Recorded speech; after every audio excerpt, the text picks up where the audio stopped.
Kita membicarakan military war di Taiwan. Kita fokuskan arah perang dari karakter pemimpinnya. Tipe Pak SBY tidak mungkin perang militer. Tipe Pak Jokowi ditambah orang-orang di sekelilingnya juga tidak mungkin membawa Indonesia atau ada perang militer dalam pemerintahannya. Tipe Xi Jinping sangat mungkin perang. Tipe Amerika, siapapun presidennya sangat suka perang. Karena kalau Amerika itu bukan negara presidensial tetapi negara plutokrasi. Sistem pengendali pemerintahnya adalah orang-orang kaya. Seperti para industrialis pengendali pemerintahan itu. Mau dari Partai Demokrat atau Partai Republik Presiden Amerika, para giant techs, farmasis, military industrialis, dan berbagai macam kelompok orang kaya lah yang mengendalikannya. Itulah dunia kapitalis. Kita ke Tiongkok. Profesor Yuan, sahabat Xi Jinping, membuka informasi yang sangat penting dan melihat informasi ini didiamkan oleh Xi Jinping. Artinya, memang Xi Jinping ingin mengancam dunia. Untuk dunia tahu siapa Xi Jinping sebenarnya. Ini ancaman halus namun sangat mematikan. Ancaman itu adalah mengungkapkan kalau Xi Jinping adalah Raja Tega. Apa yang dibuka oleh Profesor Yuan tersebut, guru besar University of Beijing itu.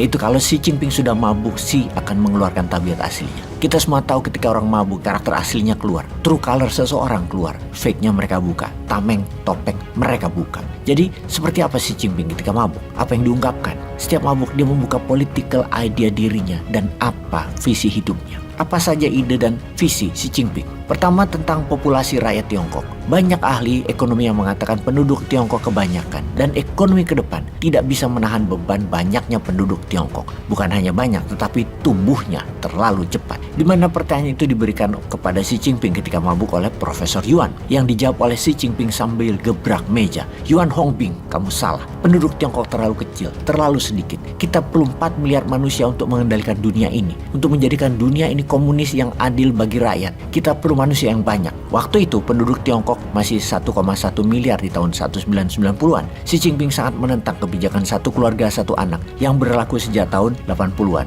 Saat Xi Jinping berkuasa tahun 2013, penduduk Tiongkok 1,3 miliar manusia dan dia ingin semua keluarga beranak lebih dari satu. Namun usahanya belum berhasil sampai saat ini. Masalah pertumbuhan tidak terlalu cepat. Ini yang membuat tahun-tahun terakhir ini Xi Jinping terus mempromosikan dengan subsidi anak kedua, ketiga, dan seterusnya dibantu oleh negara. Ide dan visi kedua, yaitu ketika Xi Jinping mabuk adalah visinya Xi terhadap perang. Dan dengan pandangan Xi Jinping tersebut, Profesor Yuan Hongbing membuat buku tentang semakin dekatnya perang di Teluk Taiwan. Alasan Profesor Yuan menulis karena pendapat Xi Jinping ketika mabuk. Mereka pernah berdiskusi bertiga waktu itu. Diskusi tentang perang Korea atau Sino-Korean War. Dikenal juga dengan nama lain Battle at Lake Changi, perang di Danau Changi, sekitar tahun 1950 sampai 1953. Di mana kala itu Jenderal Song membawa 150.000 tentara bertempur di musim dingin di bawah 20 derajat Celcius suhunya, tanpa persiapan perang untuk daerah dingin, yang membuat 2/3 tentara mati kedinginan serta sakit. Bagi banyak akademisi Tiongkok, ini dinilai kejahatan terhadap kemanusiaan, terhadap tentaranya sendiri. Keputusan salah dan harus dihukum Jenderal Song tersebut yang memimpin kala itu dan membuat strategi tersebut. Dan juga pemimpin waktu itu Mao Zedong juga harus dihukum.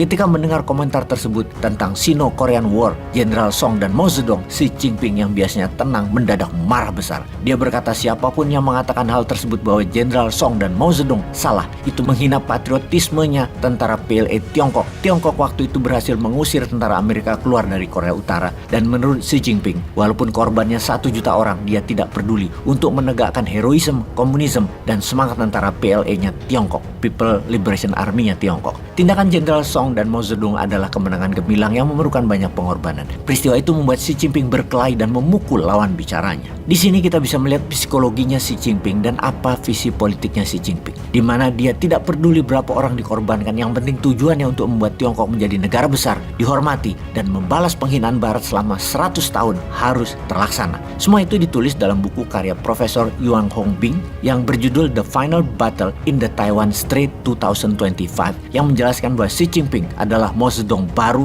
100% pemikiran Mao ada di isi kepala Xi Jinping, di mana penaklukan Taiwan adalah untuk mempromosikan komunisme secara global ke seluruh dunia. Di mana ketika Taiwan kembali ke Tiongkok, maka tidak ada lagi satu China dua sistem, yaitu komunis dan demokrasi. Tidak ada lagi. Yang ada hanya satu China satu sistem, yaitu komunisme. Taiwan yang posisinya tepat di gerbang Tiongkok adalah kunci penting untuk diambil balik sebagai bagian dari mempromosikan komunisme ke seluruh dunia dengan sistem ekonomi atau economic approach. Untuk itu mutlak Xi Jinping ambil balik Taiwan dengan segala jurus, termasuk yang terakhir, perang militer. militer. Di sisi Amerika, Joint Chief of Staff Panglima Militer tertinggi Amerika, Jenderal Milley, pernah mengatakan bahwa Tiongkok tidak mungkin menyerang Taiwan hingga tahun 2027. Mereka belum kuat, belum memiliki kemampuan untuk berperang melawan Amerika hingga tahun 2027. Namun Jenderal Milley lupa menghitung kecepatan Tiongkok memproduksi alat perang yang setiap 4 tahun satu armada laut Royal Navy Inggris bisa diciptakan oleh Tiongkok. Dan ada fakta psikologis yang kuat di tentara PLA Tiongkok, patriotisme yang tidak bisa diukur oleh kekuatan mesin perang saja. Amerika tentaranya gak ada nyali sesungguhnya, seperti yang baru terjadi di Afghanistan. Senjata-senjata senilai 20 billion dolar mereka tinggalkan lari terbirit-birit ngabur diserang Taliban. Ujung-ujungnya jadi keingat di tahun 1955 di mana pemimpin Tiongkok bertemu dengan pemimpin Soviet. Mao Zedong berkata, perang itu gak jelek-jelek amat sih. Perang Dunia Pertama itu menyebabkan faham sosialis lahir. Di Perang Dunia Kedua, faham sosialis semakin menguat. Catatan, faham sosialis adalah pilar aliran komunisme. Dilanjutkan Mao Zedong, kalau Perang Dunia Ketiga terjadi, inilah masa sosialisme menguasai dunia yang akan merevolusi dunia.